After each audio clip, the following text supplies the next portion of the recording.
Bismillahirrahmanirrahim. Assalamualaikum warahmatullahi wabarakatuh. Perkenalkan, nama saya Nadia Islami dengan NPM 250 10 11 037 dari kelas A.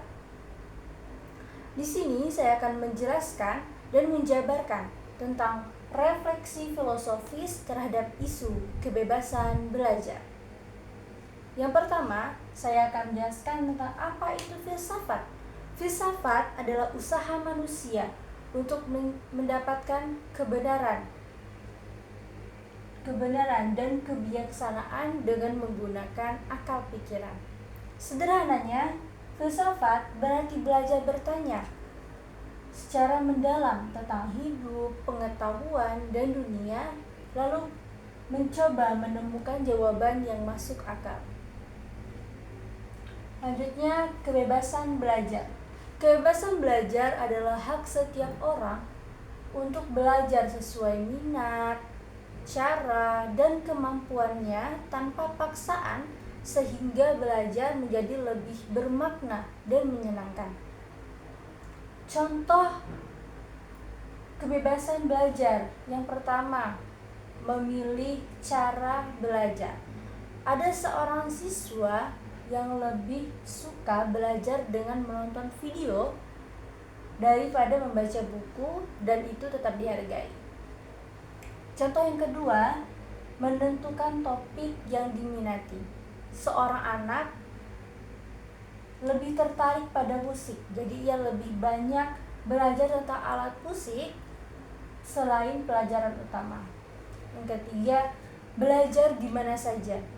Belajar tidak hanya di kelas, tapi bisa juga di perpustakaan, di taman, atau lewat internet.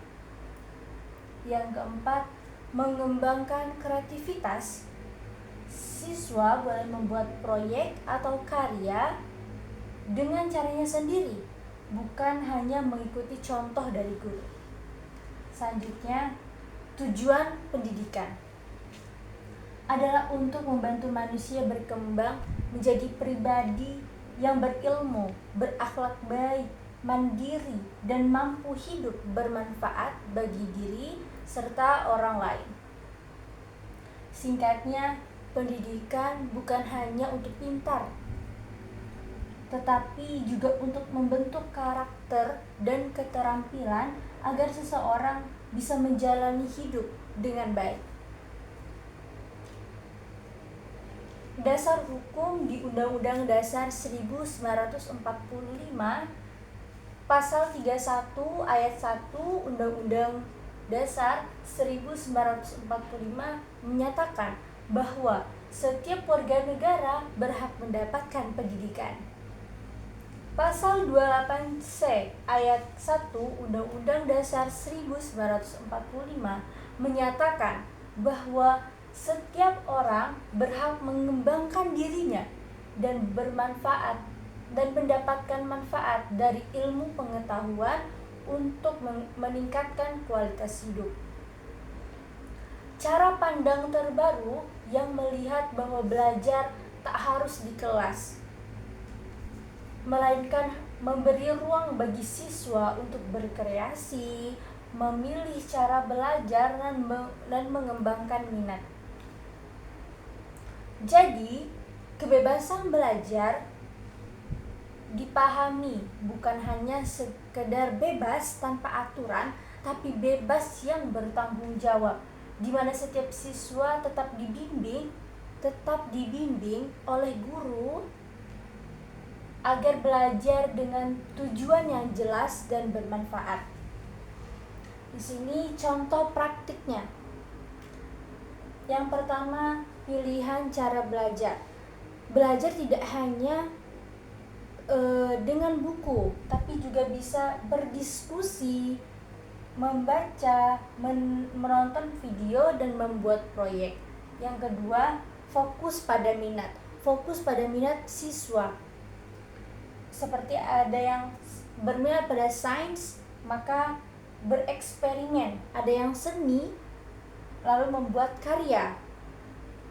Yang ketiga, belajar di luar kelas. Ini sangat bermanfaat agar siswa tidak bosan dengan lingkungan yang monoton. Maka bisa di luar kelas seperti di perpus, di lab, museum, taman, atau lapangan. Yang keempat, guru sebagai pendamping.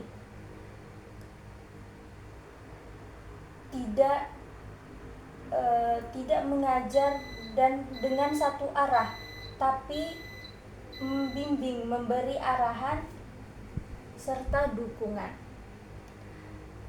Yang kelima, menilai secara lebih luas. Jadi menilai siswa tidak hanya lewat ujian saja, tapi seperti menilai siswa dari presentasi atau tugas proyek. Nah, berarti memberi ruang kepada siswa untuk belajar dengan cara yang sesuai dengan minat, bakat, dan kemampuan, bukan hanya mengikuti aturan yang kaku seperti itu. Nah, ini praktik kebebasan belajar. Baik, sekian dari saya. Lebih kurangnya mohon maaf. Wabillahi taufiq wal hidayah. Wassalamualaikum warahmatullahi wabarakatuh.